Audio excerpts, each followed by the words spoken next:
Hello and welcome.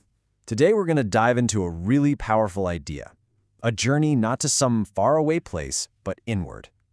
It's all about starting a conversation with yourself to find real harmony and, a happiness that actually lasts. So, let me ask you something. Have you ever felt that little bit of friction inside? That feeling like you're being pulled in two different directions at once? You're going about your day, doing your thing, but there's this nagging sense that what you're doing isn't quite aligned with who you really are. Well, that feeling, that's our starting point. So let's break that feeling down. On one side, you've got what I am. This is your reality right now, your current habits, your thoughts, the skills you have. But then on the other side, there's this idea of what I really want to be. And this is guided by your deeper intentions and something we're going to call your natural acceptance. And here's the kicker. The gap between those two sides, it's not just some minor inconvenience. It is the fundamental reason we feel unhappy. When what you are and what you want to be are at odds, you feel that conflict. But when they're aligned, when they're in harmony, well, that's the very definition of happiness. Okay, so how do we actually bridge that gap? The answer lies in a process of self-exploration. And this isn't about memorizing rules from a book. It's about starting a genuine dialogue with yourself. Now, this is a super important ground rule for this entire process. Anything that's stated here, think of it as just a proposal. Don't just accept it as true, but also don't reject it as false. The whole point is for you to take it and verify it for yourself in your own experience. And that's really the end goal here. This whole thing might start as a dialogue between you and me right now, but it's meant to become something totally internal, a real conversation you have with yourself, inside your own head.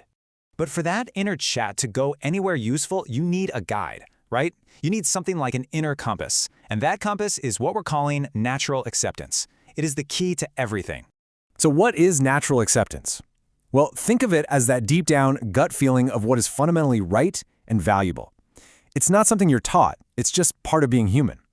It's the part of you that innately knows that respect feels better than disrespect in a relationship. And it's really important not to confuse this with simple likes or preferences. For example, you might like waking up late, and your friend might prefer waking up at the crack of dawn. Those are just preferences. They can change. But do you both want to be healthy? Absolutely. That desire for health is universal. That's your natural acceptance at work. So let's just recap its key qualities.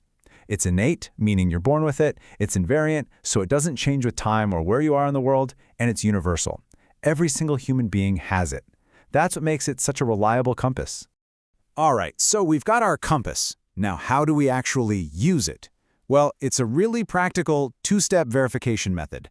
This is the how-to part. Step 1 is the internal check. You take any idea, any proposal, and you just ask yourself, is this naturally acceptable to me? For instance, is having a feeling of relationship and trust naturally acceptable? Or is a feeling of opposition and mistrust acceptable?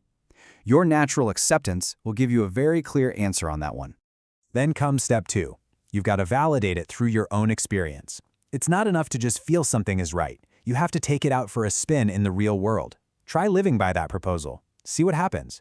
Does it actually lead to harmony with yourself and others? And here you can see how it all fits together in this beautiful, continuous loop. You start with a proposal, check it against your natural acceptance, and then you test it in your life. This cycle, when you keep doing it, is what leads to genuine, rock-solid, right understanding. And that brings us right back to the whole point of this journey. We started this off talking about happiness, and now we can actually define it in a way that's a lot more meaningful and stable. So here's that powerful new definition. Happiness is simply the state of being in harmony. That's it. It's not some fleeting feeling you chase. It's the deep sense of inner peace and rightness that comes when everything is aligned. And this idea of harmony isn't just about what's going on in your own mind. It expands outward. We're looking for harmony within ourselves, yes, but also with our family, within our larger society, and ultimately with nature and existence itself. It's the whole shebang. So this state right here, this is the goal. This is that true, continuous happiness. And notice where it comes from within. It's built on that foundation of right understanding that you developed and the right feelings that naturally come from it. Now let's contrast that with this other state, which is what we usually chase after. This isn't happiness. It's temporary excitement. It's the short-lived thrill you get from external things. A good meal, buying something new, getting a compliment. It feels good, sure, but it's totally dependent on the outside world, and it always fades. And when we don't have that inner harmony and the excitement wears off, we often end up in this third state, just trying to escape. We're running away from our own unhappiness by distracting ourselves, binge-watching shows, overeating, you name it. These things don't fix the problem. They just numb it for a little while. So when you put it all together, the whole purpose of self-exploration is to kickstart and strengthen that conversation with yourself. It's about giving you the tools to move your life from a state of inner contradiction to a state of deep, lasting harmony. And that really just leaves us with one final crucial question. It's not just a thought experiment. After everything we've gone over, what's one dialogue you're going to start with yourself today?